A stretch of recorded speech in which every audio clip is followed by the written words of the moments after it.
You're listening to The Crypt, and joining me on the show today is Derek Mears, who starred as Jason Vorhees in the 2009 remake of Friday the 13th. He was in Hansel and Gretel Witchhunters and Hatchet Tree, to name but a few. So thanks so much for joining me on the show today, Derek. Thank you for having me, Rita. I'm very happy to be. Well, before I get on to the movies, could you tell me a bit about your background in improv comedy? Sure. No, actually, that's kind of how I got my start and everything. Yeah. I've been doing improv comedy, the make-em-ups with no script, since I was 17 years old. It's kind of what's started the flagship of my, hey, I want to do this professionally and be an actor career. I'd say it's not so easy now when it's improv, no script at all. It's wild. It's fun because for me it's art and it's in kind of the purest sense of the form. You have no safety net. So when you go out on stage and you're performing with your friends or even solo, you can only rely on you and creation in general that comes out. So it's almost like seeing like a shooting star when things come out of their mouth or a story that comes together. The audience sees it also, and being that it's not recorded or videotaped, it's like seeing a shooting star, and all the comedy comes together, and then it's gone forever, and you can only like old tribesmen in a tribe, I guess, to tell stories about it. They go, oh, we all experience that at the same time, and it's gratifying for everyone. You've bounced between acting and stunts in a lot of your movie credits, so could you talk about how you first got into the stunts? In general, I grew up in a small town in California called Bakersfield, California. And I was kind of the different kid because I have a disorder called alopecia. And what that means is my body sees my hair as a foreign obstacle and it rejects it. Right. So I was, at the time, it wasn't cool to be young, white, and bald. It was either you had cancer or you were a skinhead racist, which I had neither of the two on my part. But I grew up loving like comic books and sci-fi and horror. And love Dungeons and Dragons. I'm like, Dungeons and Dragons, like, how do I do this the rest of my life? This is amazing. And so at 17, I fell into doing improv comedy in Bakersfield, and I moved to LA to do acting and comedy. And my first actual Hollywood audition was for the live Universal Studios Wild West Stunt Show. And at the show, they would hire actors and cross-train them to do stunts, and they hired stunt people and cross-trained them to act. So I was an actor, and at the time, a lot of people, because of my physique, they're, oh, in school, you were the athlete, you were like the quarterback for the football team. I'm like, oh, no. I couldn't do a pull-up. I had like man boobies hanging down and whatnot. I had more of a deliverance type body. So as an actor, I got hired at this job, the Wild West show, and I became friends with a lot of the stunt guys there. And a lot of them were like, hey, we're going to go learn fights, or we're going to go learn some air ram. You want to come and hang out with us? I'm like, sure. So I then took a class called Sam Christian Studios. It's all about kind of like modern myths and how we're telling myths and with TV and film. And I figured out what my archetype would be. Going, wait, if I worked out, I could be the big bad guy in TV and film. So I started training like crazy, taking every martial arts style that I could. And I started making a name on the acting side and on the stunt side with fighting and whatnot. And I just loved it. Of course, when I talk about fighting, I never want to hurt people. I love it. I'm a giant comic book nerd and whatnot. But as the career continued, it's gotten to the point now, I haven't actually done stunts for like the last 7 years. It's all been acting. But though I still have the skill set of stunts, and I get asked to do it on set, which is fun. But the difference between the two is kind of on paper, it's kind of white collar, blue collar.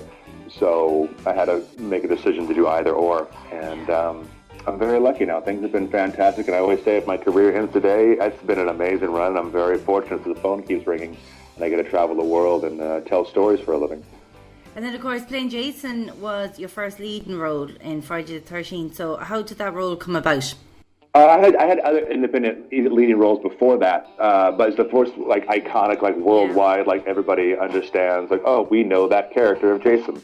So it gave me a lot of attention. So the Jason character, what happened was when the producers of Platinum Dunes, what I was told, when they were to do a new reboot of the Friday the 13th franchise, they would ask different industry professionals who they thought would be right for the part, and they're saying this time around we want a professional actor, not just like a big guy. They don't just want to hire some big guy with a mask.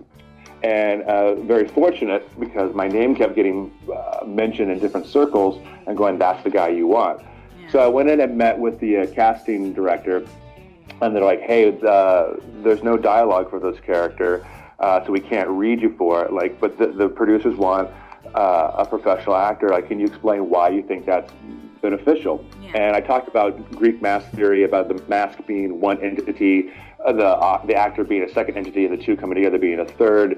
And I go, in my own theories, what I do, I go, language is only 10% of communication. I've had many roles where I have dialogue and I don't have dialogue, and when a script comes across my desk, I approach it the same way you do. If it has or doesn't have dialogue. Mm-hmm. And so you break it down the same way. As long as you commit sincerely to whatever's going on in the scene and the character you've made, you have to trust that energy transfers through the mask and is captured on camera. I'm not going to act because you can see an eye in my body. I'm not a body actor. I'm not going to act with my eyeball. I know that's bad acting. That's indicating, in my opinion. But and so at the end of it, she's just kind of quiet. She's like, okay. And also I explained how, growing up, that Friday the 13th is my favorite horror series, being a horror nerd myself, and Jason's my favorite horror character. And so later on that night, I got a phone call, and they're like, hey, well, get ready to go to Austin because you're the guy. We want you for this. And it's very difficult to be very serious about it because I'm like, oh, it's great. We'll work all the schedules out with my managers and agents. It'll be great. But inside, I'm like a 13-year-old cheerleader, like losing my mind, going, oh my God, this is amazing! I'm freaking out. I can imagine. And like, I'd seen you say like in so many interviews, like that you were a massive Friday the 13th fan. So when I see that scene of you in the movie, do you know when you find the hockey mask and you stand in front of the mirror and put it on, what did that feel like? It must have been just absolutely... It was insane. The first time I put the mask on was insane. I went to do a fitting over with Scott Stoddard, the makeup designer, at his special effects workshop. And when I went into the workshop, there's a bunch of different stations of people working on different severed body parts and blood and all kinds of gore left and right. And so when I was in there talking to Scott about the character, he goes, oh, why don't we do this? And he pulls out this giant metal case and he pops it open, and there's 3 of his designed masks in there. And he pulls it out, and everyone kind of stops working at the workshop and just starts watching me. And he goes, well, why don't you try it on? And so I start to put it on, and I get that tingle, like my hair, like where hairs would be on my arm, stand up, and it's almost that moment like when you're a kid and you watch Star Wars, and right when the orchestra music hits, that giant sting, and we all get that tingle. So when I put that on, I pull the mask completely over my face. I stand up and I look around to everybody, and everyone's quiet. And a couple of heads start to nod, and then like in any cliche triumph film, the slow clap begins. People start to clap, and they're like, yeah, all right. And people start applauding. It was pretty cool. It was very surreal for me. Because I always say in my career, I feel like I'm a fan representing the fans, and a lot of the opportunities I've had are just phenomenal. Going, from a small town in Bakersfield, how did I get here? This is phenomenal. And I think it means so much more as well to, as you said there, being a fan representing the fans, because you'd have so many people who go into these roles and they might never watch the movies, and for someone who was such a fan to play it, it means that bit more. Oh, thanks. That's it's such a wild thing because I'm the guy on the internet. Like they announce like a new character or a new actor playing something, like Daniel Craig's going to be Bond. What? Yeah, right. Let's see. And then it becomes my favorite Bond. And I'm like, oh, I get it now. So I am that nerdy guy, and by nerdy I mean in the most loving sense as a fanboy. On the internet. I'm a pure fangirl. Pure fangirl. I love it. And then with your background in stunts, like, did you have any say in any of the fight scenes or anything like that, or was it? Yeah, a lot, actually. It was pretty cool. I was very happy. One thing I was really surprised to learn about with Platinum Dunes, they were really fan-friendly in a sense, where they would go online and listen to what fans had to say on IMDb or what they were talking about, what they wanted for Friday the 13th. It's a tough business because it's you're spinning a bunch of different political plates, because you're not just dealing with, someone going, this is what we want to do, but there's so many different ideas in the pot that's being cooked to make this movie pie, in a sense. And so when Platinum Dunes they knew that I was a fan. A couple other guys on the set were fans. They started listening to me on some of my input about some of the scenes or why things are going down, and also the emotional connection with Jason for the research that I did. And so I had a lot of input for what I wanted to do in the scenes and or to augment it. And that's not taken away. I'm not saying I had the complete control. When you work on a film, I try to explain to people it's a giant collaboration that. A lot of times when I do an interview, people are like, oh, you did this and you did that. Oh, thanks, I appreciate it. I go, but when you work on a TV or a film job, what you're trying to do is paint a rainbow. Yeah. And all the different departments represent different colors. I go, I'm just the color blue. Yeah. So all the different departments work together and you create this final product. So it's a big amalgamation of everyone putting their 2 cents in. So. And then you mentioned the research you put into it there. You done a lot of research on like childhood development and that, didn't you, for the role of Jason? Correct. Yeah. I was familiar with the series ahead of time, and in my opinion, when you do a reboot or a relaunch, it's a fine line you have to walk, where you have to be respectful for what happened in the past, but also take a risk for something new in the future for a new generation. So you balance out, making both set of fans happy. And also you have to evolve as an artist, because you have to evolve the story rather than just rehashing the same exact thing. So for this character, I always try to find humanity in anything that I do. And so with the Jason character, I did a lot of research on child psychology, being that he saw his mother get murdered in front of him at such a young age.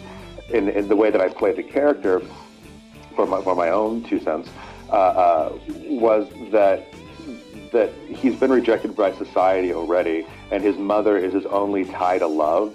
Yeah. And that, even though she's batshit crazy, of course, that's his only tie to love. And seeing that she is murdered in front of him, I forget the age, etc. It's been a while. At such a young age, yeah. I was curious at what the developmental process that he missed out on was, and so I would research that. I researched a lot of things on. Like loneliness and wilderness survival, because he's a survivalist, and I love that they made him intelligent this time around. Yeah.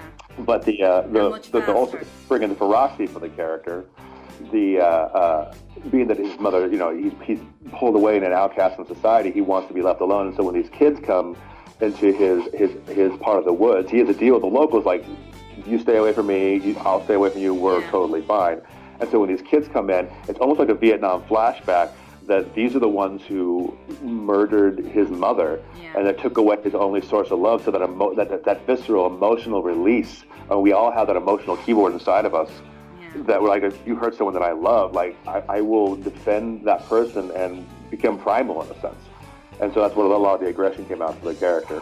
And I think it is so important to understand that side of the story too, rather just the gore and the fighting, because that's what it's all stemming from. Do you know what I mean? Yeah, for sure. I mean, it ties us all in. I mean, in my opinion, any villain that I play, no villain sees themselves truly as a villain. And that's kind of one thing that made Jason, I think, for a lot of us to understand why people like Jason so much before I was hired, was that Jason is kind of the ultimate victim. And we understand how he became the way that he is. But that's what I really liked about Tyler Main and Rob Zombie's Halloween, because I loved getting the backstory. No, I agree. I debate with a lot of people about different films. I love doing these HorrorCon signings, because you hang out with people who love the same thing that you do. And like, it's almost weird, because in a sense, because I found out that when Halloween originally came out, the Friday the 13th kind of ripped off Halloween, going, oh, I want to do something like this, but different. And so what made the Jason character different was you made him like sympathetic, like you understood, but also frightening. And then for the relaunch for Rob Zombie's Halloween, it almost kind of copied Friday the 13th. So they're kind of artists copying art, which is kind of interesting to me, in a sense. And like, when Jason sets his sights on someone, like, there's no stopping them until they're dead. So what would be your tactics to survive a Jason kill? Don't show up on set. Stay away from No, I don't know. That's a good question. I'm really not sure. I think the parable is don't drink, don't do drugs, don't have premarital sex, and stay out of his woods. And don't run upstairs. Exactly. Is there any other iconic horror character you'd love to play? There's. I would love to eventually to the point. I would love to take a crack at Frankenstein. Just to the tie-in, it intrigues me so much. The idea of the mental confusion or the mental humanity that is am I human? Am I not human? Like, what's my place in life? I would love to try to tackle that and explore that a little bit, because I mean, it parallels so much of our own life journey where we're all just trying to figure out ourselves and what we're here for. And so I would love to kind of to deal with that. And on the flip side, I also I always say on a sci-fi level, I'm a huge Clancy Brown fan, and I would love, if they ever did a remake of Highlander, I would love to read for the Kurgan, which would be fantastic. And then Hansel and Gretel Witchhunters, I loved this movie. I loved the way they took the fairy tale and they really made like for adults, do you know what I mean? It was fantastic. Oh, it was so much fun to work on. It was such a weird story. Like, here's like another paralleling me being a fan story. Is like 3 months before Hansel and Gretel Witchhunters, I'm watching a movie called Dead Snow on my Netflix, and I'm like, oh my god, these guys get this. Like, this is really funny. It's a good balance. Like, it's sold as a horror movie, much like Evil Dead, but as it continues, it gets more and more funny. So this is actually a horror comedy. And I'm like, man, these Norwegian guys are great. I would love to work with these guys someday. And sure enough, 3 months later, I'm in Berlin shooting Hansel and Gretel Witchhunters with the writer-director from Dead Snow. And now we're friends hanging out. And at one point, I'm hanging out in a pub with a lot of the guys from the Dead Snow movie, who the director, or his friends, and who he hired for Hansel and Gretel Witchhunters.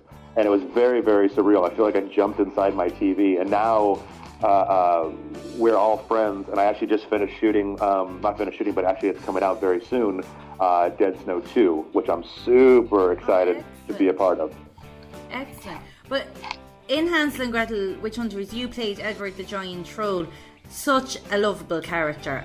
I loved how you portrayed him, but how hard was it to act? Because that suit was humongous.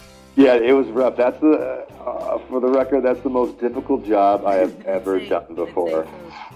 The suit was very difficult, but also very rewarding in the sense that when we did it, I was explaining to the behind-the-scenes cameras, like, what's so special about this? Because a lot of times the studios will want to CG a character like this, and I go, you lose so much of the energy and humanity in a character if you CG it, because there's some sort of energy that we as human beings, we can feel if someone's there or not, or if someone's actually emoting.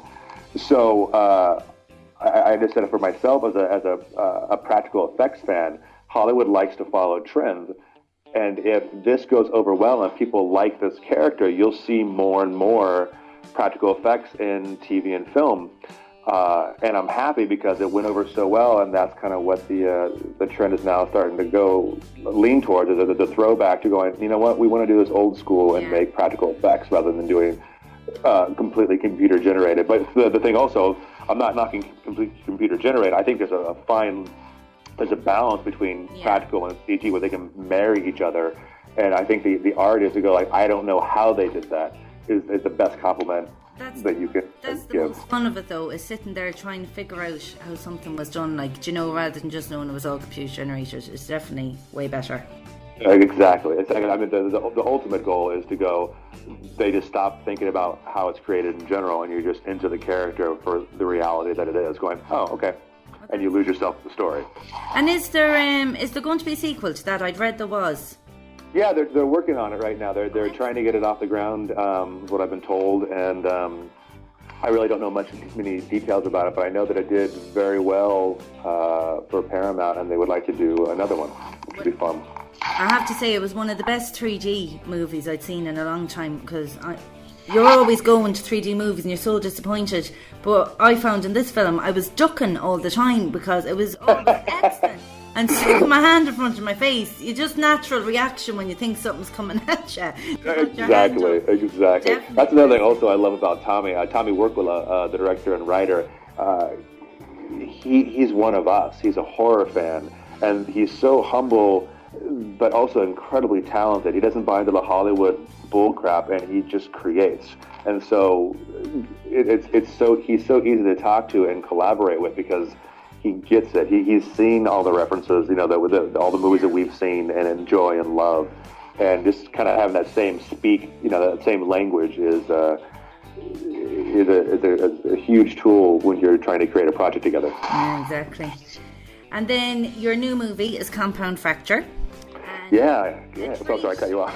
It's a treat for horror fans because you have yourself, you have Tyler Main from Rob Zoblin's Halloween, and Muse Watson from I Know What You Did Last Summer, and it's got great reviews. And I seen one review on horrornation.net. They said that in an age of remakes and tired rehashings of the same old formulas, Compound Fracture is truly a breath of fresh air. So my question for you is, what would you say is different about this horror?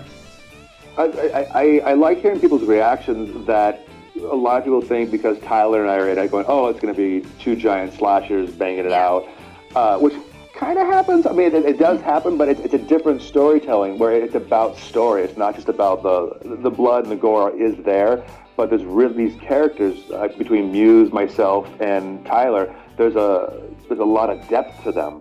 And for myself, I try to explain it. The story that Renee Geerling, Tyler's wife, did, she's so talented. There's so much, it's almost like the characters are different sides of a coin, where Tyler's on the good side, trying to protect his family. I'm on the bad side, trying to protect my family, though it's wrong. And Muse is kind of in the middle between the cool, where he's part good, part bad. You're trying to understand how they all fit together, but it's all about different takes of how to protect your family and what family means. Well, it really looks brilliant watching the trailer of it. It looks fantastic. I'm dying to see it. When's it out in Europe? Because I think it's only in the States it was released this week because I couldn't find it.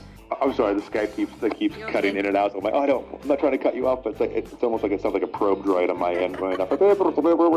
Sometimes. No, that's just the way I talk. An Irish probe droid. Noted. No. I don't know when it comes out in the UK. Or the overseas. I'm not sure. I know it came out here on the 13th, but and it's doing very well, which I'm excited about. I'm so proud of Tyler and Renee for doing this in general, because so many people talk about wanting to start their own production company and do their own thing, and they never do it. And they called in, so many people saw them struggling, and they weren't asking for help. And a lot of us in the industry were like, you're both really good human beings, and we understand this mountain of a production company you're trying to climb. You know what, if my skill can help out anywhere, let me come in and do my thing so I can try to help you move forward. And I'm happy. I mean, we for gosh sakes, we had Todd Farmer, who was an actor in the film, but Todd Farmer is best known as a writer for, he did Jason X, he did the relaunch of My Bloody Valentine, he did Drive Angry 3D. And he would come in and help out on his days off when he wasn't working in Hollywood and run catering and what do you need? Oh, I'll go pick up the pizzas. What do you need? He's such a sweetheart, and he really believed in Tyler and Renee, and I'm just happy that the film really came together and the people are enjoying it. Well, that's it. I interviewed Tyler a few weeks back, and he's such a nice guy. You would just wish the best for him. He's really, really, really sound. Yeah, he's really down to earth. He's it's so wild because we hang out all the time. Tyler's one of my best friends. And it's funny when fans see us, they're like, wait a second, holy crap, what are you... Because some of the characters we're known for, the iconic monster character, or not monsters, just characters. Oh my God, Jason and Michael are hanging out. That's so wild. I'm like, no, we've been friends before the whole Jason and Michael thing, and now it's just kind of ironic that we're... we live a couple blocks from each other, and we hang out all the time, and doing the whole con scene together then as well. Yeah, it's really weird. We'll fly out, be at the same cons, we'll give each other crap, and it's fun. It's a lot of fun. But this is where it's not fair for us in Ireland, because we never have any big horror conventions here. There's loads of gaming and anime, and MCN just came here now this year, and they had a few of the bigger stars. But I would love to see a horror convention. Get all you guys over. because we don't get the chance to go out and meet. Or I'm always jealous when I see them on Facebook. I would love it. I would love to get to come visit. If you ever get a chance, there's some really good cons in the States. What I really love about doing the horror conventions, which is so surreal. I'm always saying, like, wait, let me get this straight. If I'm not doing a TV or a film job, you're gonna pay for me to fly around the world and hang out with people who love the same thing that I do and have a party for the weekend. What's the downside? That sounds amazing. So it's so crazy doing what I love about these horror cons, and then the subculture of the horror fans. I see people who come in and people who don't know each other in line, or they're waiting for whatever, and they're like, oh, I like the movie The Thing. Wait, I like John Carpenter's Thing too. Oh, cool, we're friends. There's like no judgment, and people. It's so open and welcome. The personalities there, and it's really heartwarming to see. I love it so much. I like talking to hotels who, before they've had their first horror convention, and see them kind of nervous and whatnot. Like, oh, they're people with tattoos, and they wear makeup, and it looks scary. And I go, all right, I'll talk to you after the con. And after the con, they're like, oh my God, they are the nicest people in the world. And I really learned a lesson. I get so proud of our friends in the horror industry that people learn to love and respect them the way that they should be loved and respected. Well, that's it, exactly. Instead of putting labels on people just because they're into it. Just because you like someone getting torn apart in a movie doesn't mean you do it in real life. Now, before I let you go, I imagine now I've probably asked you loads of questions you've been asked 100 times. So what would you say is the one thing you'd like people to ask you about that no one ever does? Oh my gosh, I don't know. That's put you on the spot now. Oh my goodness gracious, I'm trying to think. I don't know. I don't know if it's a question, but I like to talk about just life theories in general. Like I see people judging other people. And especially as actors, it drives me crazy going, I'm this actor and I'm amazing. I'm like, no, stop it. No, you're not. Yeah. I just had another tying back into the horror con. I had this wonderful moment where I met this family came over to say hi and introduce themselves to me. And the young teenage boy was kind of, put out, because his dad was there with him. But he was really excited to meet me, which I'm thrilled to have happen. Mm-hmm. But I was talking to his dad, and he's like, oh, I saw you in this film, that film. I don't do what you do. I go, whoa. And he acted kind of meek for a moment. I go, wait a second. I go, my life philosophy is nobody's better than anybody else. We all have skills in different areas. Just do what you love to do and just try to move forward. Don't compare yourself to what other people do. And I go, well, what do you do for a living? He goes, oh, I make parts for cars, so I'm kind of a mechanic. And his kid next to him, teenage boy, kind of rolled his eyes like, Dad. Yeah. And I go, whoa, stop. I go, you don't understand. I go, society, we all work together. And I go, when my car breaks down, I have no idea how to fix it. I come to you and you help me so I can continue what I do in life. And I go, so on the flip side, I go, after you work a long, hard day at work, you come home and you need to escape and unwind. My job is to come in and tell you a story. Yeah. No one's better than anybody else. So I go, we work together. And he goes, oh, I never really thought about that. And the guy stood up kind of straight, and his kid kind of changed his perspective and looked at his dad and kind of smiled and was like, and kind of started to kind of take pride in his dad. And that's fantastic. That made me feel really, really good to talk to them about. That is such a lovely story. That's really nice. So that's kind of cool. But yeah, I don't know. Gosh, I don't know. Everything is great. I'm just happy. I always say, if everything ended today, career-wise, it's been an amazing run. I'm working nonstop. I'm currently working on a TV show, Sleepy Hollow, a bunch of episodes doing that. And I did a couple episodes of True Blood for the new season. Oh, excellent. And what else? I've just started now on Sleepy Hollow. I'm 3 episodes in. Oh, nice.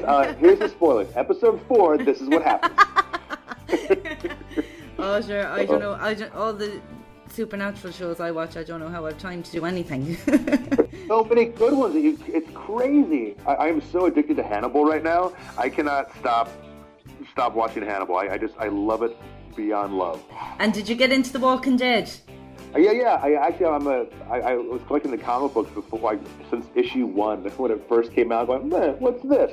So yeah, I watched The Walking Dead, and yeah, I'm a nerd. It's fun. Same as.